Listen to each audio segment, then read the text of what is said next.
제가 깜짝 놀랐어요. 한양사이버대학이 이렇게 시설이 좋고, 그리고 또 저는 굉장히 어린 학생들인 줄 알았는데, 이렇게 많은 다양한 경력을 가진 분들이 참여하는 곳인지를 잘 몰랐습니다. 그래서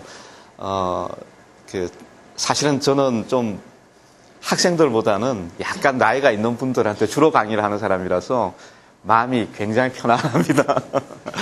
그래서 오늘 제가 이제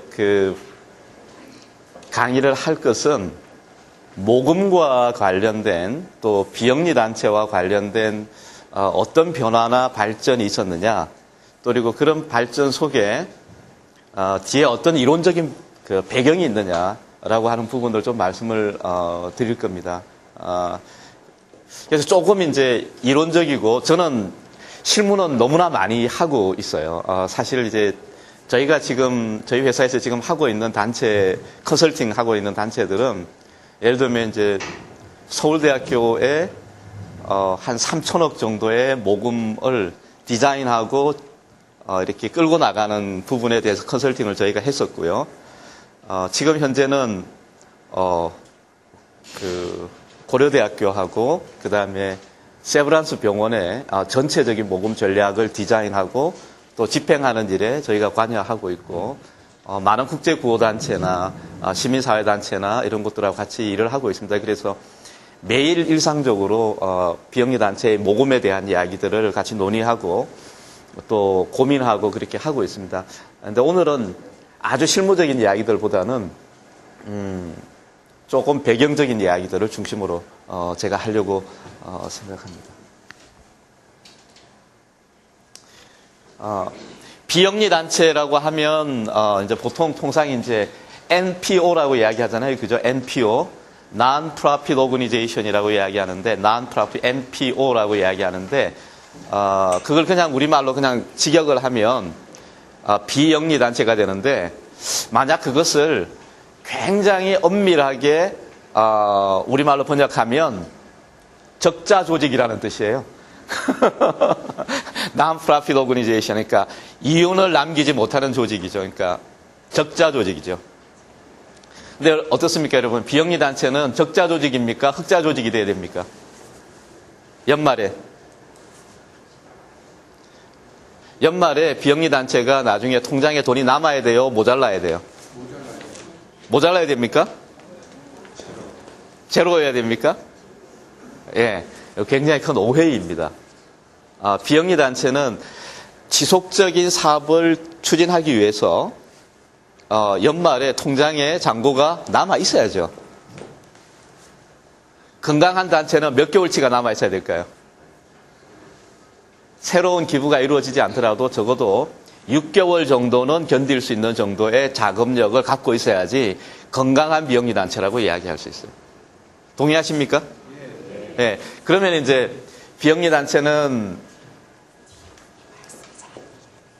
그러세요? 예. 비영리 단체는 적자 조직이 돼야 됩니까? 흑자 조직이 돼야 됩니까? 예, 흑자 조직이 돼야 돼요. 그래서 미국에서 Non-Profit Organization이라고 하는 말을 잘 안 쓰고요. Not for Profit이라고 하는 말을 많이 씁니다. 그러니까 그건 이제 어떤 뉘앙스가 있냐면 이윤을 위해서 존재하는 조직은 아니다. 그러니까 이윤을 남기기 위해서만 존재하는 조직은 아니다. 이야기예요. 그래서 이제 Not for Profit이라고 하는 단체는 미션 달성을 위해서 형성된 이게 중요합니다. 의도적 조직이다. Intentional Organization이라고 이야기합니다. 이게 이제 피터 드러커라고 하는 사람이 비영리 단체를 정의할 때 아주 의도적으로 의도적 조직이다라고 합니다. 이건 무슨 뜻이냐면은 굉장히 부자연스러운 조직이라는 거예요. 여러분, 한양사이버대학교에 지금 교수님이 이제 5분이 계시다 그랬습니다. 전임 교수님 5분 계시고, 이 겸임 교수님이 한 3분 계시다고 이제 아까 우리 그 교수님 말씀 주셨는데, 이분들이 서로 죽을 만큼 사랑하는 사이입니까?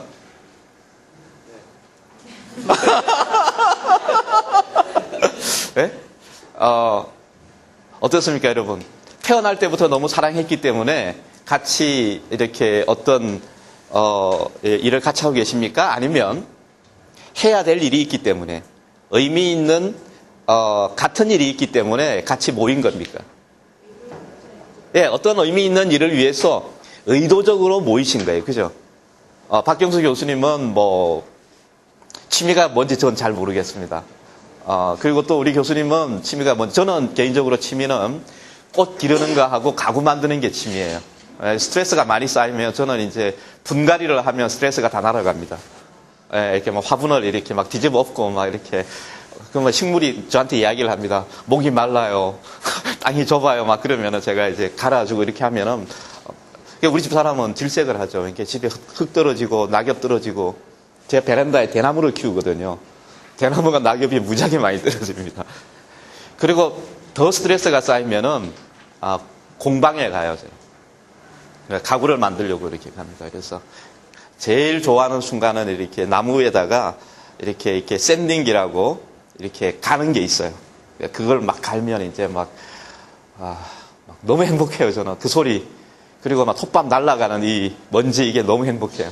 그래서 온몸에 뒤집어 쓰고 이런 것들을 좋아하는데, 다 다른 취향을 가지고 계신 분들인데 모여 계시잖아요. 그러니까 의도적으로 모이신 거예요.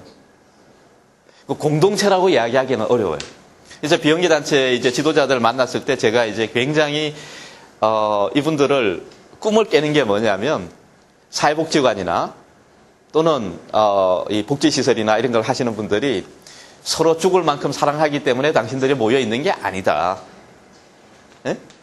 노인을 위해서나, 장애인을 위해서, 불편하지만, 그죠? 같이 있는 게 어떨 때는 불편하지만 그것을 위해서 존재하는 것이다라고 하는 그런 이야기를 합니다. 그래서 의도적인 조직이지 공동체가 아니다라는 거예요. 공동체라고 하는 것은 존재 자체가 이유인 단체들이에요. 대표적 공동체가 뭡니까? 가정 공동체예요. 그죠? 저는 제 아내와 제가 같이 사는 것이 뭐 국가와 민족을 위해서 대단히 큰 일을 하기 위해서 우리 가정이 존재하고 있다고 생각하지 않습니다. 그냥 제일 중요한 거는 같이 사는 거예요. 안 헤어지고. 국가 공동체도 마찬가지죠. 그리고 종교단체들도 존재 자체가 이유입니다. 그런데 이 비영리단체는 사회적인 공감과 참여에 의존합니다. 모든 힘은 지역사회의 민간의 힘에서 이 비영리단체가 나온다라고 이야기할 수 있습니다. 이거 조금 이제 복잡한 이야기인데요. 뒤에 나오는 이야기를 조금 더 이야기를 하고, 비영리단체가, 제가 이제 슬라이드 순서를 조금씩 바꿨습니다. 그러니까 여러분들이 졸지 못하시도록 이렇게 강의 스킬이기도 하고요. 제가 이제 강의할 때 그날 피를 받으면 조금 슬라이드를 좀 바꾸거나 아니면 좀 추가하거나 아니면은 왜냐하면 파워포인트라고 하는 매체가 굉장히 재미가 없는 매체예요. 그래서 대기업에서는 국제적인 대기업에서는 파워포인트 금지령을 내리고 있습니다. 파워포인트 쓰지 마라. 왜냐하면 사람들이 저거 그러면서 이야기를 안 들어요. 이렇게 전달이 안 됩니다. 그래서 저는 파워포인트를 많이 의지하지 않아요. 요즘은 이제 그 3M이라든지 이런 것들은 주로 칠판 가지고 주로 강의 하게 하고 프레젠테이션도 칠판으로 하거나 아니면 이렇게 종이로 이렇게 하거나 그렇게 합니다.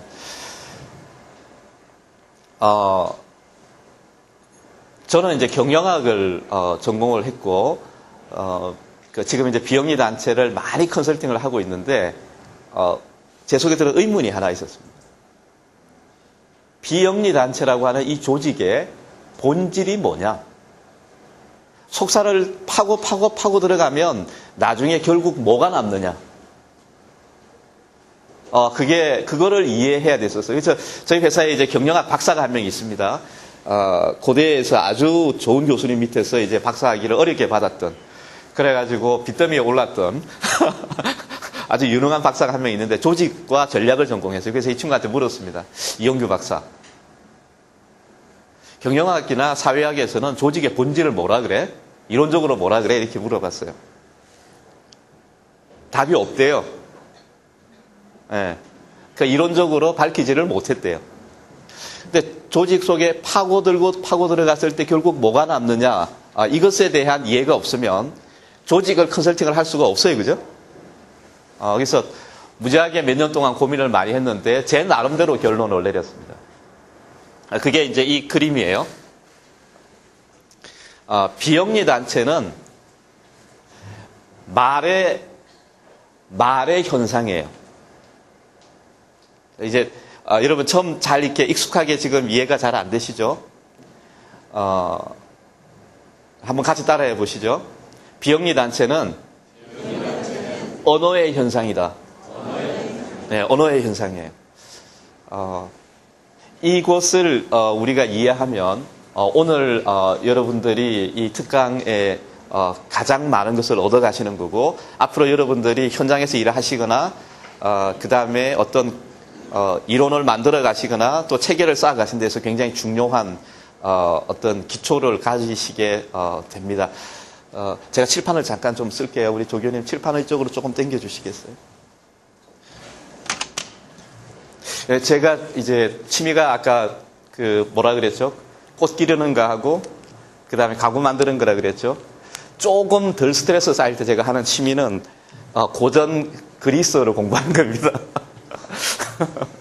그래서 그리스어, 헬라어로 된 성경 구절 하나를 제가 좀 잠깐 써드리겠습니다. 이것이 비영리 단체를 이해하는 데 굉장히 중요한 구절이라서 히브리서 1장 3절에 나오는 건데요.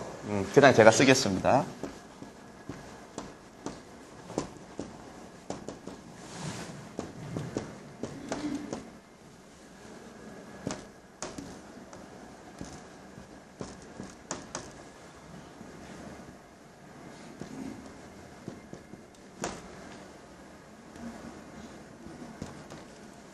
멋있습니까? 스펠링이 멋있죠? 그림 같죠? 그죠? 제가 한번 읽어보겠습니다.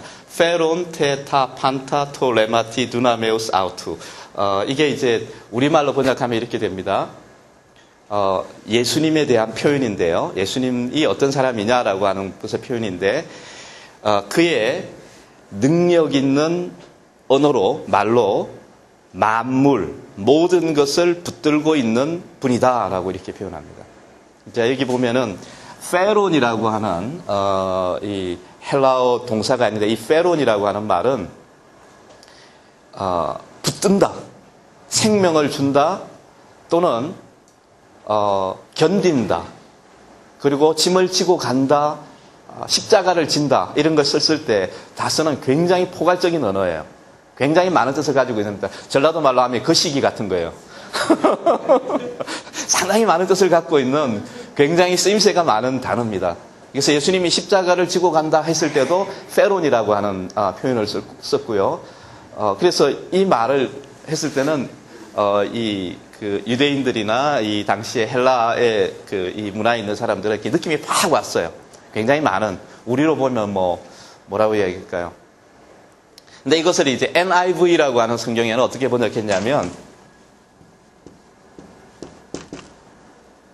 서스테인이라고 번역했어요. 서스테인은 지속 가능성 할 때 이렇게 지속할 수 있다, 그 생명을 줄 수 있다라고 하는 그런 의미에서 이제 썼단 말이에요. 서스테인. 근데 여기에 렘마라고 하는 표현을 씁니다. 페론, 테, 타, 판타. 타, 판타는 여러분 짐작하실 것 같아요. 판 하면 팬 아메리카 하면은 미국, 이렇게 팬 하면은 모든 것 이런 거 합니다. 판도라 있었죠. 그죠? 판도라. 그래서 이 판타는 만물, 모든 것, 사회적 현상, 개인의 생명 현상, 그 다음에 우주의 물리적 현상, 모든 것을 포함하는 만물을, 페론 하는데, 무엇으로? 레마티라고 그래요. 레마라고 하는 것은, 언어를 이야기합니다. 말. 아까 제가 이제 언어 현상이라고 이야기했는데 말을 이야기합니다. 그리스어로 언어를 표현하는 것이 로고스라고 하는 거 있고요. 로고스 이름 많이 들어봤죠. 로고스라는 게 있고 그 다음에 이 렘마라고 하는 게 있습니다. 로고스와 렘마라고 하는 표현이 있는데 같이 쓰일 수 있는데 이 렘마라고 하는 것은 어떤 뜻이 더 강하냐면 지금 이곳에 임하는 언어예요. Here and now. 지금 여기에 침투해 들어오고 있는 언어. 지금 이 공간에 제가 이제 어떤 말을 하고 있습니다. 제가 여러분들과 같이 어떤 교감을 할 때 지금 이 공간에 침투해 들어오고 있고 나를 붙들고 있는 언어, 그런 의미에서 렘마입니다. 이 렘마로 만물을 붙들고 있다. 그런데 이 두나메우스라고 하는 말은 매우 강력한 그런 뜻입니다. 다이내믹이라는 말이 여기서 나왔습니다. 다이나마이트, 다이내믹이라는 말이 이 두나메우스라고 하는 여기서 나왔는데 그의 강력한 언어로 모든 것을 붙들고 있다. 이렇게. 그래서 이제 예수님이 이렇게 마귀에게 40일 금식을 하고 난 다음에 시험을 받을 때 마귀가 이렇게 물어봅니다. 당신 하나님의 아들이야? 배고프지? 이 돌이 떡이 되게 한번 만들어 보지? 그렇게 이렇게 시험을 했어요. 그러니까 예수님이 뭐라고 대답하냐면 사람이 떡으로만 사는 것이 아니고 하나님의 입에서 나오고 있는 모든 레마로 산다. 이렇게 이야기했습니다. 그러니까 이 언어가 사회를 붙들어가는 역동적인 역동성을 가지고 있다라고 하는 생각은 서구와 동양을 지배했던 굉장히 중요한 사고 중에 하나예요. 그래서 말이 그냥 우리가 약속한 설명이라는 뜻이 아니라 언어 자체는 어떤 역동적인 힘을 가지고 있다. 태초에 하나님이 무엇으로 만물을 만드셨습니까? 성경에 보면 그렇게 돼 있죠. 말씀으로 만물을 만들었다라고 이야기합니다. 우리 동양 사상에서는 천명이라고 이야기하고요. 그죠? 천명, 하늘의 뜻, 하늘의 명 이렇게 이야기하고 그 언어에 대해서 굉장히 귀중한 하고 있습니다. 비영리단체가 어떻게 처음에 생길까요? 처음에 어떻게 만들어질까요? 한 단체를 예로 들어서 한번 생각해 보자고요. 제가 있었던 헤비타트라고 하는 조직은 어떻게 처음 시작됐냐면 약 한 30년 전에요. 밀라드 풀러라고 하는 제가 잘 아는, 지금은 돌아가셨어요. 작년에 돌아가셨어요. 풀러라고 하는 한 젊은 사람이 여러분들 나이만 할 때에 백만장자가 됐어요. 대학에서 백만장자가 됐어요. 벤처 사업을 일으켜가지고 너무 잘 나갔던 거예요. 그리고 법학을 전공했는데 결혼하고 난 다음에 부인이 불행해서 떠나버렸어요. 뉴욕으로 도망을 가버렸어요. 그래서 그 남편이 찾아가니까 당신은 젊었을 때는 꿈도 있고 이상도 있고 그러더니 백만장자가 되고 난 다음에는 돈만 밝히는 사람이 됐다. 나는 돈하고는 살 수 없으니까 당신하고 헤어지겠다. 라고 이야기를 했어요. 그래서 밀라드 풀러가 굉장히 고민하다가 그러면 내가 돈을 다 버리면 내 전 재산을 버리면 나와 같이 살아주겠냐? 그거는 고려해 볼 수 있다라고 이야기했어요. 그래서 그 다음 날로 밀라드 풀러는 자기의 전 재산을 다 팔아서 가난한 사람들한테 기부해 버렸어요. 그리고 자기 부인과 함께 캠핑카를 타고 아이들을 뒤에 싣고 이제 제2의 인생을 어떻게 살아가야 될지를 막 고민하면서 이제 미국 전역을 이렇게 하다가 미국의 남부의 조지아주라고 하는 곳에 아메리쿠스라고 하는 조그만 도시에 코이노니아라고 하는 농장, 공동체 농장에 가서 자원봉사를 시작합니다. 하다가 그 지역에 이제 그 남부니까 흑인들이 많이 살거든요. 근데 흑인들이, 집 없는 흑인들이 굉장히 많았어요. 근데 이 사람들을 보니까 이렇게 어떤 마음이 생각난 거예요. 이 사람들이 집을 좀 지어줬으면 좋겠는데, 이렇게, 하고 그 코이노니아 농장의 지도자였던 클로렌스 조단이라고 하는 아주 탁월한 성경학자한테 상의하게 됩니다. 내가 이 사람들한테 집을 좀 지어줬으면 좋겠으면 어떻게 하면 좋겠습니까? 근데 이 클로렌스 조단은 굉장히 사상적으로 깊이가 있는 신학자였어요. 그래서 공짜로 주면 안 된다. 이 사람들이 그걸 뭐라고 했죠? 이렇게 그냥 이렇게 주워버리는 것은 안 된다. 함께 일어설 수 있도록 집을 같이 지어야 된다. 그리고 집을 팔아야 된다. 그리고 분할 상환하게 하자. 그런데 구약 성경에 가난한 사람들한테 빌려줄 때는, 구워줄 때는 뭐 하지 말라? 이자를 받지 말라 했기 때문에 이자를 받지 말고 원금만 20년 분할 상환하게 하자. 그리고 그 집을 지을 때 같이 지어야 된다. 그리고 그 지역 사회에서 부자든지 가난한 사람이든지 같이 함께 뭔가를 같이 하면 좋겠다라고 해서 시작이 됐어요. 집을 지어주고 난 다음에 그 방식은 남부의 조지아주에서만 통하는 방식이 아니라 전 세계로 확산될 수 있을 것 같다라고 해서 지금 현재 어떻게 됐겠습니까? 전 세계의 한 150개국 이상의 나라에서 동일한 방식으로 집 짓는 운동이 벌어지고 있어요. 근데 이제 참 특이한 것은 미국에서 시작했을 때 썼던 방법 중에서 핵심적인 방법이 뭐냐면 집은 어떻게 한다? 판다, 그죠? 그냥 주는 게 아니고 파는 거예요. 20년 분할 상환해서 이렇게 파는 거예요. 그 다음에 집을 짓는 과정은 자원봉사자들이 함께 짓는 거예요. 그리고 집을 얻게 되는 사람들이 그 집을 지을 때 같이 참여해야 돼요. 그것을 sweat equity라고 이야기합니다. 땀으로서의 자본이라고 이야기하는데 같이 참여해야 돼요. 또 하나는 뭐냐면 집을 누구한테 줄 거냐? 그 지역 사회에서 가장 가난하고 그렇지만 자립의지가 있는 사람한테 준다. 그걸 어떻게 체크하느냐? 그거는 몇 가지 원칙이 있는데 판단에 맡긴다. 그 지역 사회에 맡긴다. 그래서 파푸아뉴기니아에서는 어떻게 하냐면요. 파푸아뉴기니아에서는 그 지역 사회에서 가장 가난한 사람들을 선정하기 위해서 그냥 추장한테 맡겨요. 추장님 선정해 주세요. 라고 맡겨요. 태백에서는 제가 어떻게 했습니까? 태백에서는 태백 광산 지역에 있는 아주머니들 중에서 지역사회 사람들을 체크해보면서 아주머니들이 결정합니다. 몇 천만 원짜리 집을 주는데 동네 아줌마들이 결정해요. 그 원칙이 어디에 통용됐냐면은 150개 국가의 모든 지역에 다 그 원칙이 적용되는 거예요. 왜? 같은 언어니까. 자, 한 언어가 사람들 속에 부딪혀 들어오면 그 사람한테서 발생하는 현상이 뭐냐면 처음에는 괴로워져요. 우리 선생님들이 우리 박경수 교수님이 이제 사회복지공동모금회에 일을 할 때부터 저를 만났어요. 같이 만났어요. 근데 사회복지 하시는 분들의 만남 보면서 제가 이제 굉장히 이제 많은 감동을 많이 받는데 대부분의 경우는 뭔가 씌어 있는 거예요, 사람들이. 어떤 언어에 사로잡혀 있어요. 이번 주에 제가 대구에 가서 어떤 고민하는 젊은이하고 그 젊은이의 어머니인 보육원의 원장님을 만나서 상담을 했어요. 40년 동안 하신 분이에요. 이런 몇 세 정도 되신 분이에요. 그래서 제가 같이 식사를 같이 나누면서 그분 이야기를 들었는데 그분이 그러셨대요. 어렸을 때 자기가 왜 그런지 모르겠지만 여하튼 젊었을 때 기도를 했대요. 채부잣집 가문의 여인인데 이렇게 신앙생활을 시작하면서 계모가 되게 해주세요.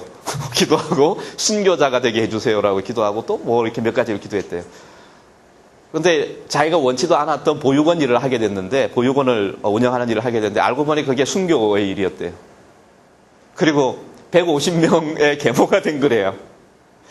그러면서 50년 동안 50년 동안 떠나고 싶었는데 그 길을 벗어나고 싶었는데 자기는 자기 집 문패에 있고 자기 아이들만 이렇게 같이 있는 그 생활을 좀 하고 싶었는데 40년 동안 50년 동안 그 길을 떠나지 못하고 그렇지만 그 일 속에서 기쁨을 계속해서 누렸다. 제가 헤비타트에 8년을 근무했거든요. 그 월급 50만 원. 결혼도 했는데. 근데 저는 힘든 줄 몰랐어요. 진짜 몰랐어요. 너무나 행복했어요. 8년 근무하고 난 다음에 제가 헤비타트를 그만두고 나와서 한 달 동안 매일 아침, 매일 밤 헤비타트의 꿈을 꿨습니다. 헤비타트를 위해서 펀드레이징 하는 꿈, 헤비타트를 위해서 내가 뭐 가서 일을 하는 꿈 꿨습니다. 그리고 한 달이 지나가니까 이제 제 꿈속에서 헤비타트가 없어졌어요. 그러니까 8년 동안 저는 헤비타트를 지배하고 있는 어떤 언어에 어떻게 돼 있는 거냐면 갇혀 있었던 거예요. 그래서 그거를 우리가 뭐라고 이야기하냐면 아름다운 속박 이렇게 이야기할 수 있어요. 어떤 아름다운 언어의 아름다운 속박 속에 있었습니다. 비영리 단체는 어디서 시작하느냐 하면 어떤 언어적 현상에서 시작합니다. 만물을 붙드는 언어, 그 언어가 사람들 속에 부딪혀 들어오고 그 언어를 사람들이 공유하기 시작하면서 거기에 사람들이 결합한 상태, 그런 상태에서 그래서 이제 보면 이 말이 어떤 언어가 사람과 결합된 이 상태를 뭐라고 우리가 부르냐면 사단법인이라고 불러요. 이렇게 쉽게 정리해 주는 사람이 없습니다. 자, 말이 사람을 지배하는 조직을 뭐라고요? 네, 사단법인이에요. 그래서 아까 제가 비영리 단체는 의도적 조직이라고 그랬죠. 언어를 중심으로 모인 의도적 조직이에요. 자, 그 다음에 말이 돈을 지배하는 조직을 뭐라 그럴까요? 네, 여러분 너무나 공부 잘하시네. 말이 돈을 지배하는 조직은 재단법인이에요. 빌 게이츠가 엄청나게 많은 돈을 빌 앤 멜린다 게이츠 재단에 도네이션 했죠, 그죠? 자, 그러면 그 돈이 뭐가 생겼습니까? 그 돈이 어떤 언어에 의해서 방향이 잡혀버린 거예요. 돈이 구속됐어요. 누구에게? 어떤 언어에게. 자, 장학재단에 있는 돈을 환경보호를 위해서 쓸 수 있습니까? 없어요, 그죠? 자, 인권을 위해서 기부된 돈을 장애인들을 위해서 쓸 수 있습니까? 없어요, 그죠? 그러니까 재단은 돈을 뭐하게 만드는 거냐면 거룩하게 만든 거예요. 구속을 시킨 거예요. 그래서 우리가 비영리 단체를 이해하는 중요한 연결고리가 뭐다? 말이다라는 거예요. 자, 이 말이라고 하는 말을 여러 가지로 해석합니다, 사람들이. 어떤 사람들은 미션이라고 이야기해요. 미션. 목적. 사명. 이렇게 이야기합니다.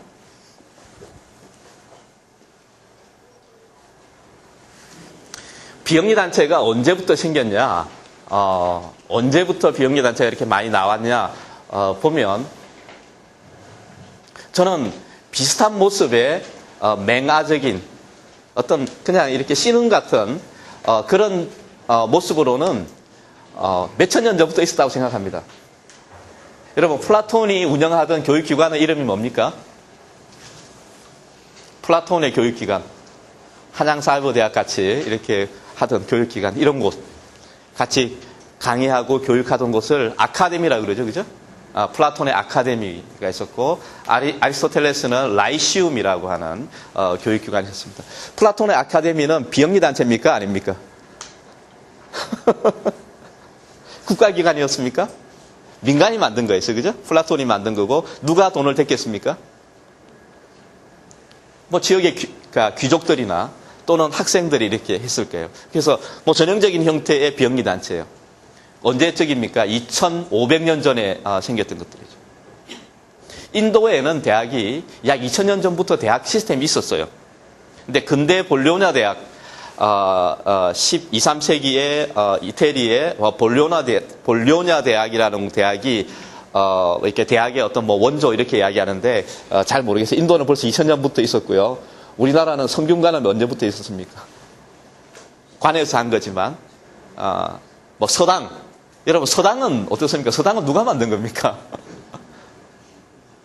동네 사람들이 이렇게 만들어서 이렇게 서포트하는 거잖아요. 그래서 일종의 아주 구조화되지 않았지만 비영리 단체의 원형으로 우리가 볼 수도 있어요. 그러나 역사에서 굉장히 압도적인 숫자로 아주 많이 대규모로 이 비영리 단체가 역사의 현장에 전면에 나타나기 시작한 건 언제냐? 언제일 것 같아요? 저 깜짝 놀랐어요, 여러분. 사이버 대학에 학생이 1000명이나 된다는 이야기 듣고 깜짝 놀랐어요. 이게 우리나라 사회복지가 굉장히 이제 앞으로 좋아지겠구나 생각이 되는데, 이런 것처럼 어떤 역사적 시점에서 비영리 단체가 본물 터지듯이 만들어지기 시작했던 시점이 있었습니다. 그게 1800년대 중후반이에요. 어디에서? 서유럽에서요. 1800년대 중후반. 그 시기를 뭐라고 이야기하냐면 빅토리안 체리티 시대라고 이야기합니다. 빅토리아의 자선 시대다라고 이야기하는데 제가 봤던 이제 역사학 논문 중에서 하나가 이런 게 있습니다.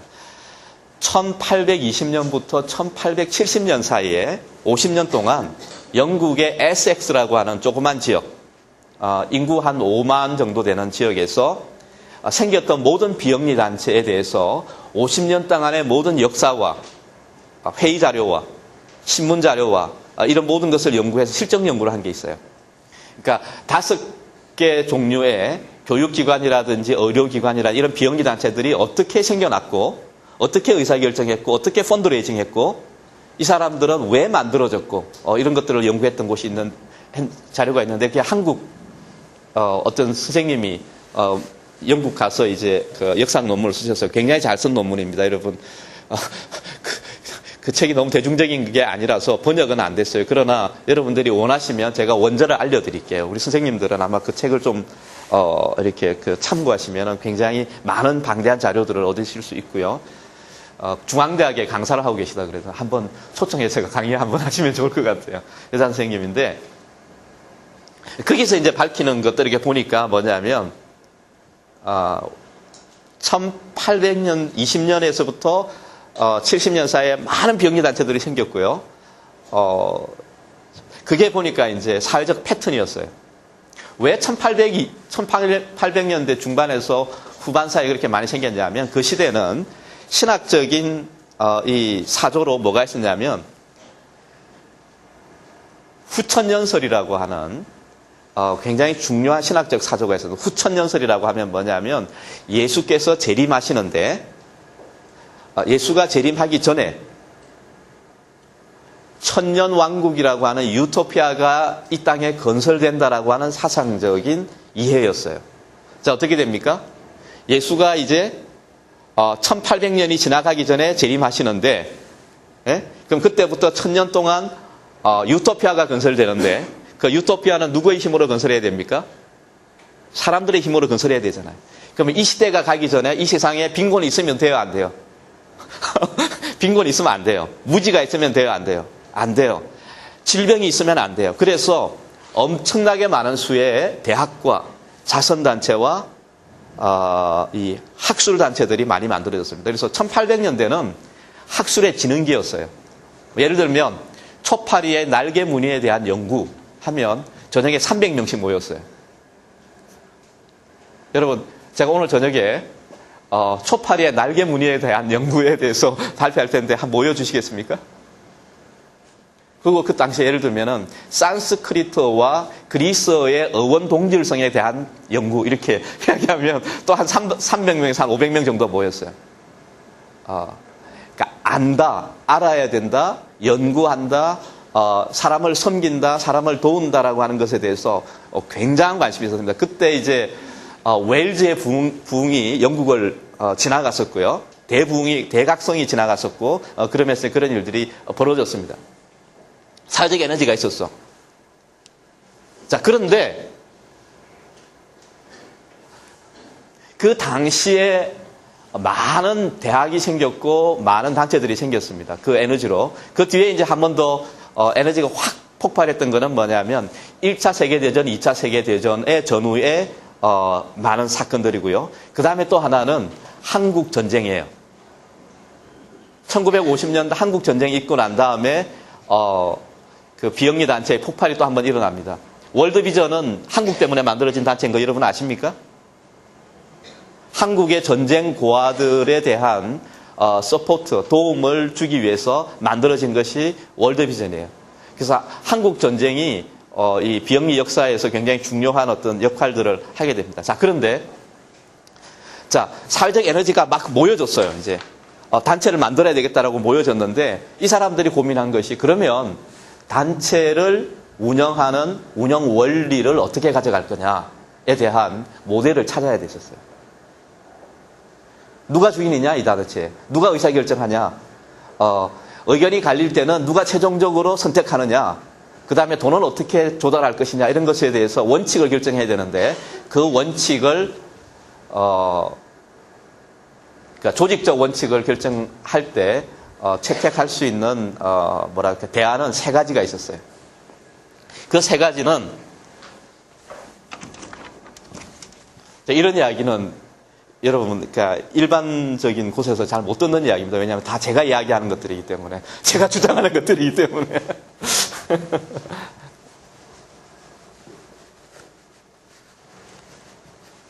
그래서 나중에 이제 사회복지 전공하시는 분들이나 사회복지 행정을 전공하시는 분들이나 또 이 사회학이나 정치학 하시는 분들이 제가 주장하는 것들을 좀 학문적으로 한번 검증해 주시면 좋겠다는 생각은 있어요.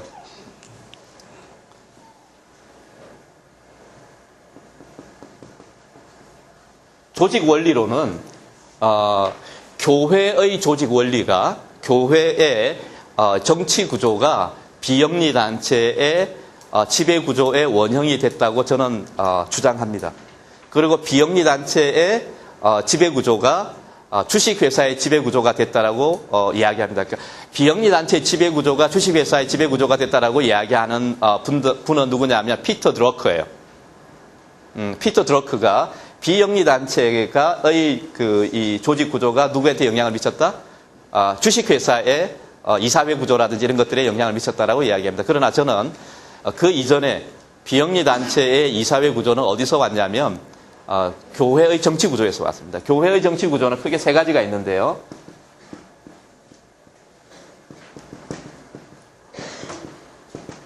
감독 정치 구조라고 하는 게 있고요. 대의 정치 구조가 있고 그 다음에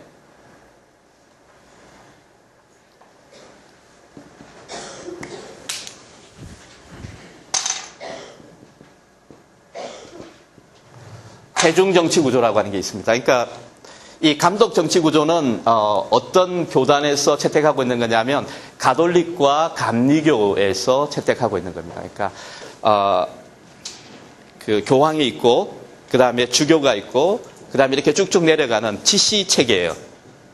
그죠? 자, 그런데 회중 정치 구조는 침례교와 이 공동체 교회에서 채택하는 겁니다. 만장일치 제도고 이렇게 직접 민주주의적인 어떤 그런 형태예요. 그 중간에 있는 것이 장로교회의 정치 구조입니다. 대의 정치 구조인데 여기는 뭐라고 이야기해야 될까요? 회중들의 대표자를 장로들을 선출해서 장로들이 중요한 의사결정을 하게 만드는 그런 형태의 구조예요. 일종의 공화제 같은 그런 형태입니다. 근데 이 장로교회의 정치 구조는 굉장히 강력한 신학적 기반을 갖고 있는데 그게 뭐냐면 칼빈의 이 신학적 교리예요. 그중에 중요한 것이 뭐냐면 인간의 전적인 부패라는 겁니다. 사람은 철저하게 부패하게 돼 있다. 그래서 사람에게 절대적 권력을 주면 안 된다. 그래서 사람의 권력을 분산시키는 형태로 이 교회의 정치 구조를 디자인했어요. 그 방식 중에 하나는 뭐냐면 장로는 임기가 3년으로 제한됩니다. 그리고 한 해에 한해서 연임할 수 있어요. 그래서 장로는 맥시멈 몇 년까지 할 수 있습니까? 6년을 할 수 있어요. 그리고 반드시 1년은 안식을 해야 돼요. 쉬어야 돼요.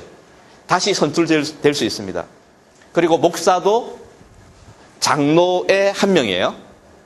그래서 장로들이 목사를 견제하게 만들었어요. 그래서 목사는 장로들에게 견제를 받게 돼 있고 장로들은 계속해서 로테이션 되면서 자체적으로 이렇게 되게 돼 있어요.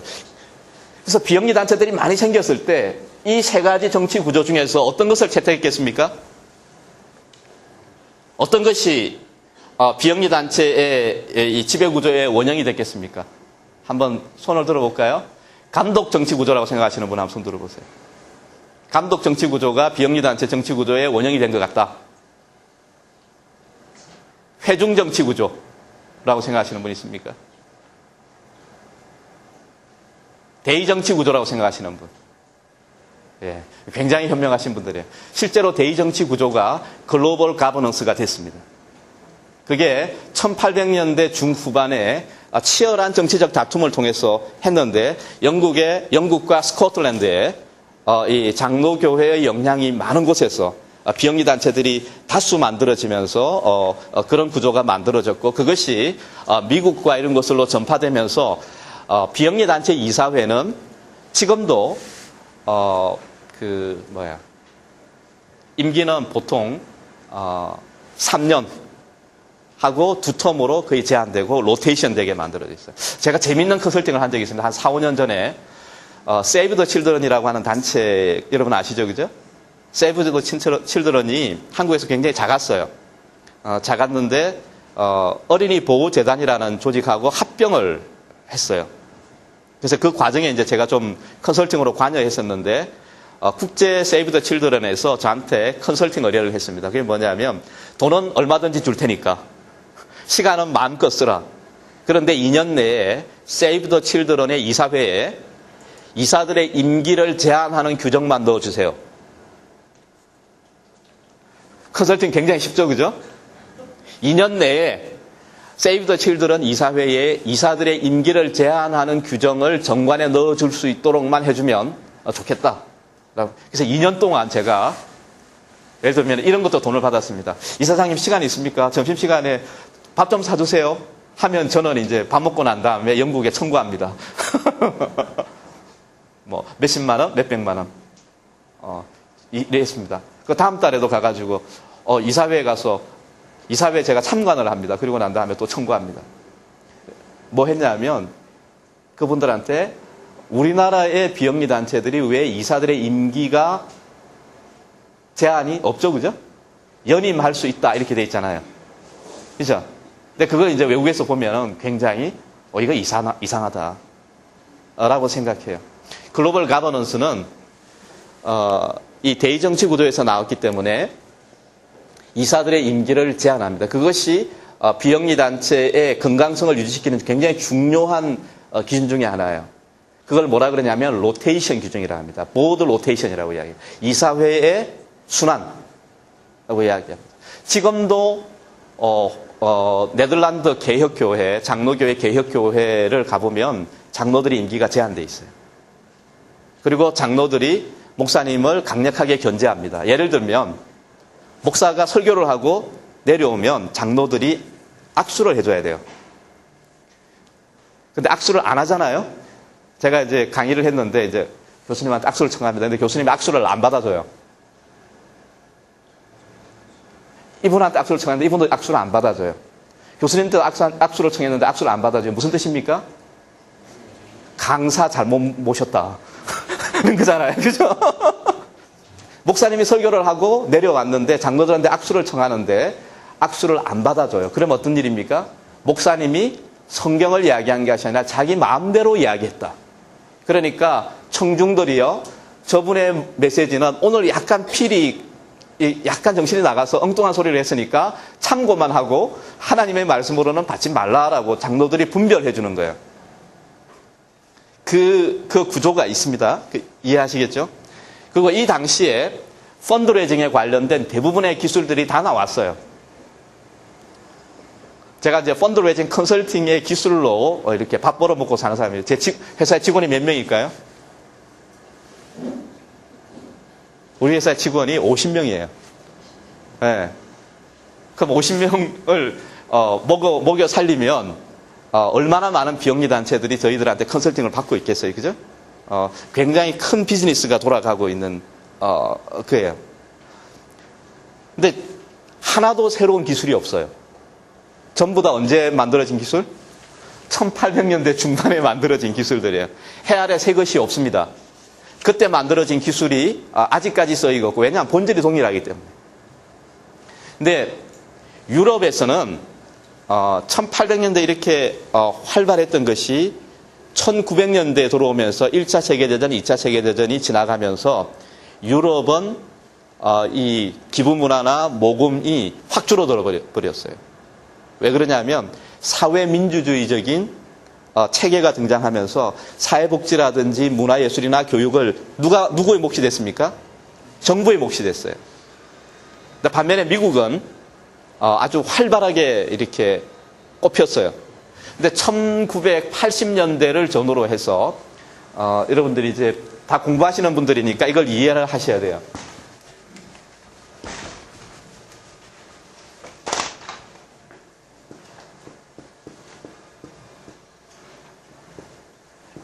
가버넌스라고 하는 이론이 행정 쪽에 주류를 형성하게 됩니다. 이 가버넌스 이론이라고 하는 것은 협치 이론이라고 번역합니다. 우리 비영리 단체 이야기할 때 가버넌스 지배 구조를 이야기하는 말이 아니라 이 가버넌스는 협치 이론이라고 이야기하는데요. 협치. 이런 뜻입니다. 정부의 형태를 이야기할 때 플라톤의 국가론에서 나온 여러 가지 이제 이 비유를 많이 씁니다. 플라톤의 국가라고 하는 책을 읽어보면 정부의 기능을 노를 젓는 정부인지 키를 잡는 정부인지에 대한 비유가 나옵니다. 노를 젓는 정부라고 하는 것은 로잉한다. 노를 젓는다고 하면 모든 그 국가의 에너지를 누가 만들어낸다고요? 정부가 다 하는 거예요. 노를 저어가는 거니까. 그래서 그 로잉 정부는 노를 젓는 정부는 큰 정부예요. 모든 걸 다 하는 정부. 그런데 노는 일반인들이 젓고 국민들이 젓고 키만 정부가 쥐고 있다. 방향만 제시해 준다라고 했을 때 그것을 작은 정부 이론이라고 이야기합니다. 그러니까 키를 잡는다. 그래서 세계적으로 큰 정부 이론으로 갔다가 작은 정부 이론으로 갔다가 이렇게 왔다 갔다 하죠. 그런데 1980년도에 영국의 한 학자가 큰 정부도 아니고 작은 정부도 아니다. 이제 가버넌스로 가야 된다라고 이렇게 했는데 그것이 전 세계를 이렇게 장악해버렸어요. 노무현 정부 때 별명이 뭐였습니까? 노무현 정부의 별명이 뭐였습니까? 참여정부죠, 그죠? 그 참여정부라고 하는 거는 협치를 이야기하는 거예요. 정부와 민간과 비영리단체와 기업이 사회적 문제를 해결하기 위해서 함께 협력해야 된다라고 하는 모델이에요. 자, 그러면서 이제 그러니까 1980년을 전후로 해서 영국에 또 유럽에서 어떤 일이 벌어지냐면 대영 제국 박물관을 법인화시킵니다. 우리나라 국립중앙박물관이 있는데요. 이런 국립중앙박물관을 국가 소유로 하지 않고 거기에 이사회를 만들어주는 거예요. 그럼 어떻게 됩니까? 공무원들이 직접 컨트롤하는 게 아니라 이사회에서 직원을 임명하고 관장을 임명하고 하는 일들을 벌어지게 됩니다. 그러면서 정부의 재정 지원은 줄이지 않을 테니까 영국 대영제국 박물관이여 당신들이 펀드레이징을 해라라고 이야기해요. 그리고 루브르 박물관도 프랑스의 루브르 박물관도 그런 형태로 따라가고 있는 중이에요. 유럽 전체가 그렇게 따라가고 있어요.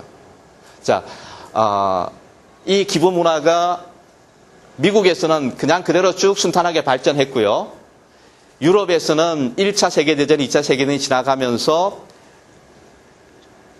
지하로 잠복했다가 1980년대를 기점으로 해서 다시 수면 위로 올라오기 시작하는 거예요.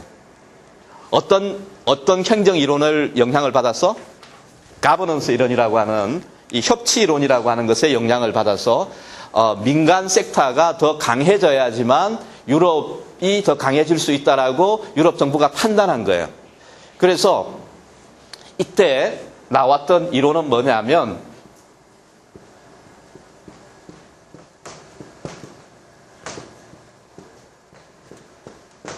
back up the success라고 하는 이론이에요. back up the success. 이건 문화예술단체나 어떤 이 학술단체나 거의 모든 것들이 다 정부 재정 지원을 받고 있었는데, 자, 그러면 이제 펀드레이징을 해라 라고 정부가 요구하는 거예요. 민간인들한테 모금을 해라라고 요구하면서 당신들이 만약에 100만 파운드를 더 모금하더라도 예산에서 삭감하지 않겠다라는 거예요. 한번 생각해 보세요. 내가 어떤 시설을 운영하고 있는데 정부에서 연간 100억을 이렇게 지원을 받는 단체였어요. 근데 만약에 내가 50억을 펀드레이징을 하면 정부가 저놈들 돈 벌었네? 그럼 50억 예산 삭감해요. 돈 벌었잖아. 이렇게 하면은 50억을 펀드레이징 할 동기부여가 됩니까? 안 됩니까? 전혀 안 되죠. 그죠? 그게 유럽에서는 심각하게 생각해요. 그래서 그 테러를 차단하기 위해서 이런 논리를 가졌어요. 열심히 해서 성공하는 조직은 더 서포트해 주겠다. 예산을 줄이지 않는데 펀드레이징 해서 더 많은 돈을 벌면 그것은 당신들의 몫이다라고 하는 이렇게 해서 그러니까 백업 더 석세스를 했어요. 대영제국 박물관이 1980년을 전후로 해서 강력한 모금팀을 만들기 시작합니다. 그러면서 펀드레이징이 강화되고 확대됐어요. 지금은 프랑스가 난리가 났어요. 프랑스의 학술단체, 문화예술단체, 또 사회단체가 모금을 위해서 아주 역동적으로 움직이고 있습니다. 여러분, 루브르 박물관에 한글이 간 거 아시죠? 예? 그거는 이제 이런 트렌드 속에서 움직이는 겁니다. 10분 휴식을 하고, 우리 선생님이 카메라맨에 10분 휴식을 해달라고 요청했습니다. 10분 휴식을 하고 다시 만나시겠습니다. 감사합니다.